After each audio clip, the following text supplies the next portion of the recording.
Hello friend, welcome to my YouTube channel. दोस्तों, एक बार फिर से स्वागत है आपका अपने यूट्यूब चैनल पे।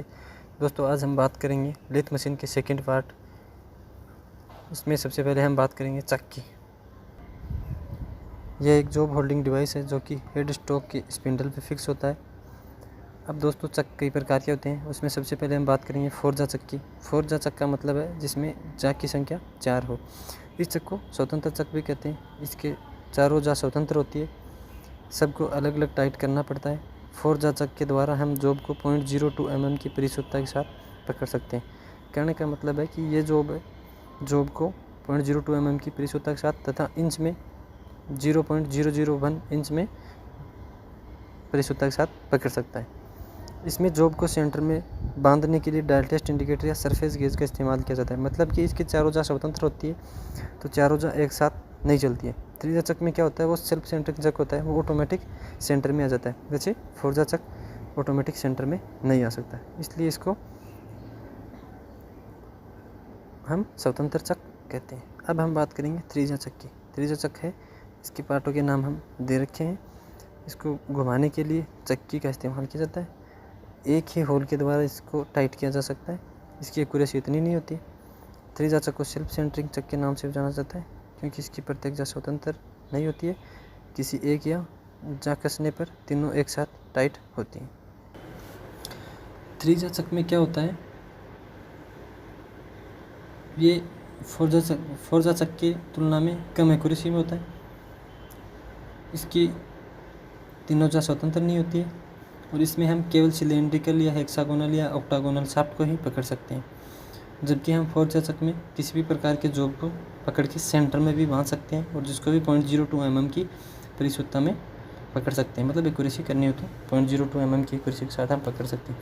थ्रीजा चक में क्या होता है कि अगर 0.02 में परिशुद्धता में नहीं बंधा है तो हम उसको टर्निंग भी 0.02 की परिशुद्धता के साथ नहीं कर सकते।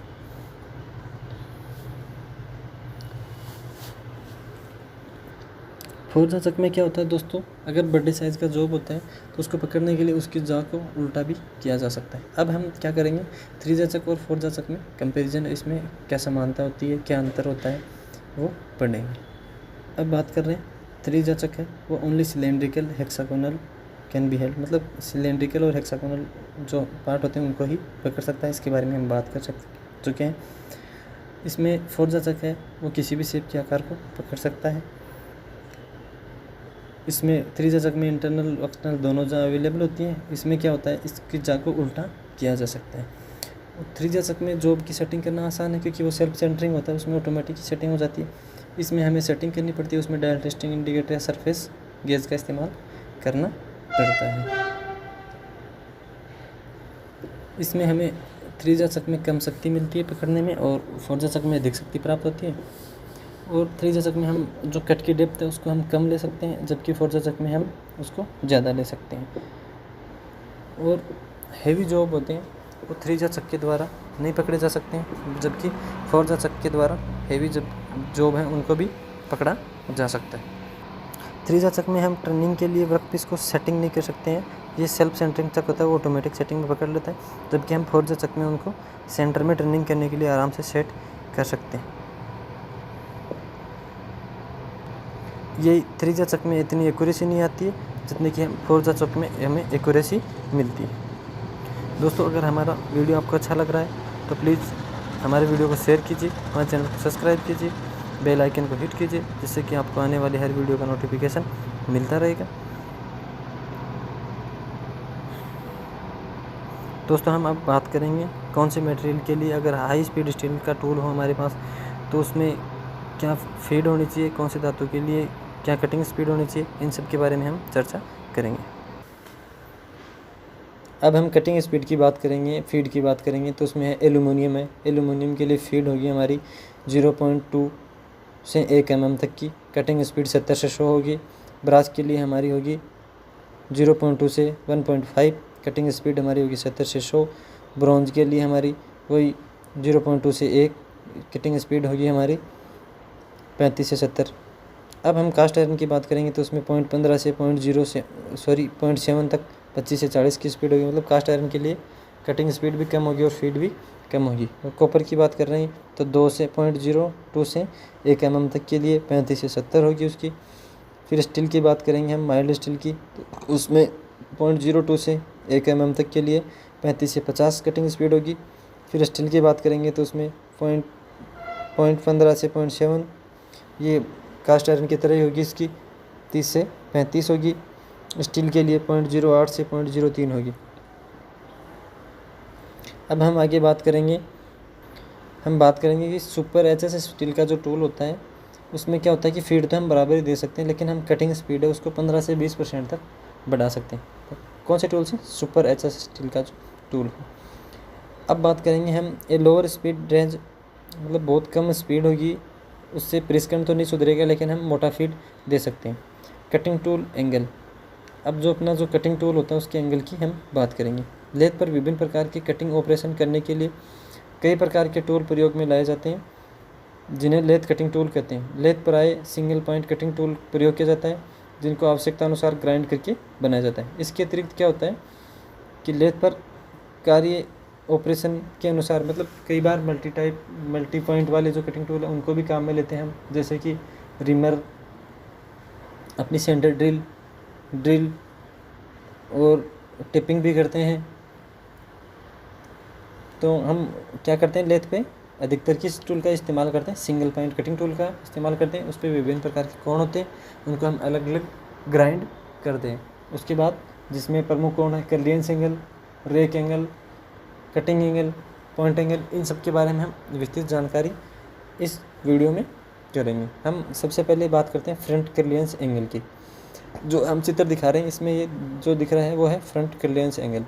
फ्रंट कर्लियंस एंगल है, ये क्या होता है कि ये एंगल टूल के कटिंग एज की नोज के सामने नीचे की ओर टेपर ग्राइंड करके बनाया जाता है। मतलब जो कटिंग नोज होती है उसको नीचे की ओर टेपर ग्राइंड कर दिया जाता है, बनाया जाता है। ये एंगल हार्ड धातु के लिए कम और नरम धातु के लिए अधिक रखा जाता है। मतलब कर्लियंस एंगल क्या करता है, फ्रंट कर्लियंस एंगल, इसमें केवल हमारा कटिंग पॉइंट ही है वो जॉब को छूता है, बाकी पूरा टूल जॉब को नहीं छूता है। इससे क्या होता है, घर्षण कम होता है, टूल हमारा गर्म नहीं होता है और टूल का जीवन काल बढ़ जाता है और परिष्करण भी अच्छा होता है। फ्रंट कर्लियंस एंगल, मतलब कर्लियंस एंगल है वो जॉब के और टूल के बीच में कर्लियंस प्रदान करता है, गैप प्रदान करता है। उसके बाद में हम साइड कर्लियंस एंगल की बात करेंगे। ये एंगल टूल के कटिंग एज की नोज के साइड से, जो कटिंग टूल है उसकी नोज के जो साइड है, साइड से नीचे की ओर टेपर दिया जाता है, ग्राइंड करके बनाया जाता है, जिससे कार्य करते समय केवल टूल का कटिंग एज ही जॉब को स्पर्श करे। मतलब वही बात है, कर्लियंस एंगल है, दोनों का काम वही है, कर्लियंस प्रदान करना, घर्षण को कम करना, जॉब की लाइफ टूल की लाइफ को सुधारना और रगड़ खाने से बचाता है। उसको साइड रिलीफ एंगल भी कहते हैं, मतलब रिलीफ प्रदान करता है जो घर्षण को कम करने में, फ्रिक्शन को कम करने में हमें रिलीफ प्रदान करता है। इसके लिए उसको क्या कहते हैं हम, साइड रिलीफ एंगल भी कहते हैं। दोस्तों इसका चित्र हम आपके सामने अभी पेश करने वाले। अब बात करेंगे कि हम जो कटिंग पॉइंट होता है ना उसको सेफ रखने के लिए, उसको घिसने से बचाने के लिए, उसको गर्म होने से बचाने के लिए अलग अलग कर्लियंस एंगल देते हैं। अब जो अगर सामने से देते हैं तो उसको हम फ्रंट कर्लियंस एंगल कह देते हैं, साइड से देते हैं तो उसको साइड कर्लियंस एंगल कह देते हैं, और बैक की ओर देते हैं उसको हम क्या कहते हैं, बैक कर्लियंस एंगल कहते हैं। इस प्रकार का कर्लियंस प्राय पार्टिंग ऑफ टूल में दिया जाता है। मतलब हमने पिछले वीडियो में इसके पार्ट 1 में हमें पढ़ा था कि पार्टिंग ऑफ टूल होता है। पार्टिंग ऑफ टूल क्या होता है कि कोई दो लंबी छड़ होती हैं, उनको हम 2 टुकड़ों में, 2 पार्टों में डिवाइड कर देते हैं। इसके लिए क्या होता है कि इसका कटिंग जो पॉइंट होता है उसकी तरफ, उस साइड से तो ये होता है टूल मोटा और पीछे की तरफ ये पतला होता जाता है, जिससे कि फ्रिक्शन से बचा जा सके। वही इसका काम है कि घर्षण से बचा जा सके और क्लियरेंस पैदा हो, जिससे कि टूल का जीवन काल वो बढ़ेगा, घर्षण कम होगा, टूल हमारा लंबे टाइम तक चलता रहेगा। क्लियरेंस एंगल का प्रमुख ये काम होता है कि घर्षण से बचाना और टूल के जीवन काल बढ़ाना, गर्म होने से बचाना। अब जिसका बात हम कर चुके हैं कि वो पॉइंट कोण आगे से चौड़ा होता है और पीछे की साइड में जैसे चलते हैं तो संकरा पॉइंट होता जाता है। उसके बाद में हम रेक एंगल की बात करेंगे। ये एंगल टूल के कटिंग एज की नोज के ऊपर वाला भाग होता है। रेक एंगल क्या होता है कि जो टूल के कटिंग पॉइंट होता है उसके नोज के ऊपर वाला भाग होता है। टूल की कार्य कुशलता प्राय इसी एंगल पर निर्भर करती है। मतलब कार्य कुशलता किस पे निर्भर करती है, अगर हम टॉप रिंग एंगल नहीं देंगे तो उस कंडीशन में भी क्या है, जॉब ज़्यादा गर्म होगा और जॉब की जो छिलन है, छिलन चिप्स को स्थान देने के लिए, चिप्स को स्लाइड आगे कराने के लिए, उसके लिए हम कौन से एंगल का इस्तेमाल करते हैं? रेक एंगल का इस्तेमाल करते हैं। और रेक एंगल क्या करता है? हमारी जॉब की कार्यकुशलता पे निर्भर करता है। उसके बाद में हम बात करेंगे कि कौन से उसके लिए मेटल के लिए कौन सा कूलेंट हमें यूज करना चाहिए। उसकी बात करेंगे तो हम मटेरियल एल्यूमिनियम है। एल्यूमिनियम की ड्रिलिंग के लिए हम कौन सा मटेरियल यूज़ करेंगे? सोल्यूबल ऑयल की बात करते हैं। फिर रिमिंग के लिए भी हम सोल्यूबल ऑयल का यूज़ करेंगे। उसके बाद थ्रेडिंग के लिए भी सोल्यूबल ऑयल, टर्निंग के लिए भी सोल्यूबल ऑयल, मिलिंग के लिए भी सोल्यूबल ऑयल। मतलब कहने का मतलब है हम एल्यूमिनियम जो मेटल है उसके लिए हम सोल्यूबल ऑयल कूलेंट का हम यूज कर सकते हैं। उसके बाद ब्रास की बात होती है तो ब्रास में क्या होता है? Soluble oil, mineral oil, Lord oil, ये सब हम सोल्यूबल ऑयल ब्रास के लिए भी हम हर कंडीशन में यूज कर सकते हैं। उसके बाद में ब्रॉन्ज की बात करते हैं तो उसमें क्या होता है? Dry soluble oil, mineral oil, वो सेम जो लुब्रिकेंट हम ब्रास में यूज़ कर सकते हैं वही हम ब्रॉन्ज में भी यूज कर सकते हैं। उसके बाद बात है कास्ट आयरन। कास्ट आयरन को हम अधिकतर कंडीशन में इसमें सुखाई ड्रिलिंग करते हैं क्योंकि इसमें लुब्रिकेशन के साथ इसके कण वो फिर कटिंग पॉइंट की तरह काम करने लग जाते हैं। इसमें ड्राई या सूखी एयर और कभी कभी हम सोल्यूबल ऑयल का भी यूज कर सकते हैं। बाकी अधिकतर कार्य में इसको सूखा ही किया जाता है। इसकी ऑपरेशन जो भी संक्रियाएँ हैं वो सूखा ही किया जाता है। फिर स्टील एलॉय की बात है, उसमें भी सोल्यूबल ऑयल का यूज़ कर सकते हैं। मिनरल ऑयल, लार्ड ऑयल, इन सब का यूज़ कर सकते हैं। उसके बाद में हम सोल्यूबल ऑयल वो एक कॉमन सा है कि हर में यूज कर सकते हैं। उसके बाद में जनरल पर्पज़ के लिए, मतलब सामान्य कार्य के लिए कोई भी मटेरियल हो उसके लिए हम सोल्यूबल ऑयल का यूज़ कर सकते हैं, लार्ड ऑयल का भी यूज़ कर सकते हैं। दोस्तों, अगर हमारा वीडियो आपको अच्छा लगा तो वीडियो को लाइक कीजिए, अपने दोस्तों के साथ शेयर कीजिए, चैनल को सब्सक्राइब कीजिए, बेल आइकन को हिट कीजिए, जिससे कि आपको आने वाली हर वीडियो का नोटिफिकेशन मिलता रहेगा। दोस्तों, हमारे वीडियो को अंत तक देखने के लिए आपका धन्यवाद। दोस्तों, हम लेथ मशीन का तीसरा पार्ट, जो कि लेथ मशीन के इम्पोर्टेंट क्वेश्चंस हैं, वो जल्द ही लेके आने वाले हैं। अब दोस्तों, हमने एक टूल दिखाया है जिसमें इसके side rake angle, end cutting angle, edge cutting angle, सारे एंगल हैं, इन पे हमने बात की है। दोस्तों, अगर आपको इस टॉपिक से संबंधित कोई दिक्कत हो तो आप हमें कमेंट कर सकते हैं, जिसका हम सॉल्यूशन आपको तुरंत बताएंगे। उसके लिए हम अलग वीडियो और लेके आएंगे।